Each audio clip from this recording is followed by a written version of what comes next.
ఇలా తెలంగాణ పోలీసు యంత్రాంగం మొత్తం కూడా సినిమా వాళ్ళకు అంటే వాళ్ళకు ఏదో పెద్ద సమస్య వచ్చింది, వాళ్ళ సమస్య తీర్చాలన్న విధంగా వాళ్ళ కోసం పనిచేస్తూ ఉంది.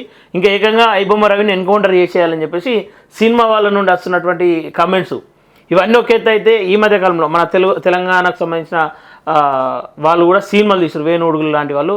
అట్లాంటి వాళ్ళకైతే అవకాశాలు థియేటర్లు ఇయ్యరు.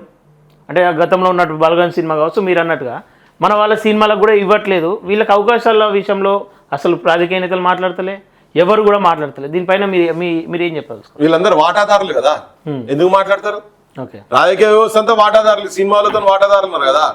సినిమా టాకీస్లన్నీ ఒక చేతులలో ఎట్లుంటాయి? అసలు ఒక నలుగురు చేతుల్లోనే ఉన్నాయి సిండికేట్ మొత్తం మీద. ఇప్పుడు వెనకట గుర్రాల మీద వచ్చి ఊర్లలో ఇంట్లో సామాన్ ఎత్తుకపోయేది. ఇప్పుడు ఈ కొడుకులు అట్లా తయారయ్యారు. ఈ సినిమా వాళ్ళు 4-5 కంపెనీలు వచ్చి మొత్తం సినిమా టాకీస్లు అన్ని పెట్టుకొని వాడు తిండి గింజలు లేకుండా కూడా డకాయిట్ నా కొడుకులు. క్లియర్ గా చెప్పాలంటే ఈ సినిమా మాఫియా ఉండి సినిమా టాకీస్ దగ్గర పెట్టుకొని చిన్న సినిమాలు తీసిన వాళ్ళకు సినిమా టాకీస్ దొరకకుండా చేసేటువంటి ఉన్నారు చూసినావా? ఇగో వీళ్ళే క్యాపిటలిస్టులు, వీళ్ళే కార్పొరేట్ నా కొడుకులు. ఇగో వీళ్ళ నుంచే జనం ఇబ్బందులు పడుతారు కాబట్టి ఈ ఐబొమ్మ సొంటలు పుడుతున్నారు. వీళ్ళని అరికట్టాలంటే రాజకీయ వ్యవస్థ అరికట్టాలి. రాజకీయ వ్యవస్థనే వాళ్ళ దాంట్లో వాటాదారులైనాక వాళ్ళు ఏం చేస్తారు? ఇక దొంగలు కలిసి ఊర్లు పంచుకున్నట్టున్నది. అయితే జనము సోయికి రావాలి ఏంటంటే ఇటువంటి రాజకీయ నాయకులను గెలిపియదు. రేపు గ్రామ పంచాయతీ ఎలక్షన్ లో కూడా అందుకే నిజాయితీ పరులకు మీరు ఓట్లేసి గెలిపిర్రి.